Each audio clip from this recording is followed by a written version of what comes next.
BCA, BCom computer కోర్సులో 100% placement లభించే ఏకైక డిగ్రీ కాలేజ్ కూకట్పల్లిలోని ఐక్రియేట్ డిగ్రీ కాలేజ్. నమస్తే, వెల్కమ్ టు సుమన్ టీవీ. రైతు రుణమాఫీపై సీఎం రేవంత్ రెడ్డి కీలక నిర్ణయం తీసుకున్నారు. ప్రజాభవన్లో నిర్వహించిన కాంగ్రెస్ కీలక సమావేశంలో సీఎం కీలక వ్యాఖ్యలు చేశారు.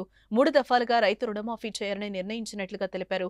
1,00,000 వరకు ఉన్న రైతు రుణాలు మాఫీ చేయనున్నట్లుగా సీఎం ప్రకటించారు.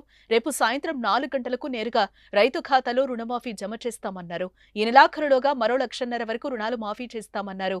ఆగస్టులో 2,00,000 వరకు రైతు రుణాలు మాఫీ చేస్తామని స్పష్టం చేశారు ఆయన. ఇక కాంగ్రెస్ సర్కార్ ఏర్పడిన 7 నెలల్లో సంక్షేమానికి 30,000 కోట్లు ఖర్చు చేశామని సీఎం రేవంత్ రెడ్డి వెల్లడించారు.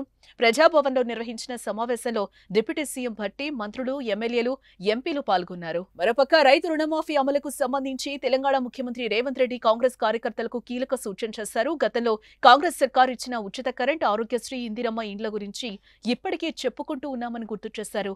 రేపు రైతు రుణమాఫీ గురించి కూడా 20 ఏళ్లు చెప్పుకోవాలని కాంగ్రెస్ కార్యకర్తలకు పిలుపునిచ్చారు. రేపు సాయంత్రం 4 గంటలకు తాను వీడియో కాన్ఫరెన్స్ ద్వారా రైతు వేదికలకు కనెక్ట్ అవుతానని చెప్పారు. రైతు వేదికలో రైతులంతా సమావేశం కావాలని సూచించారు.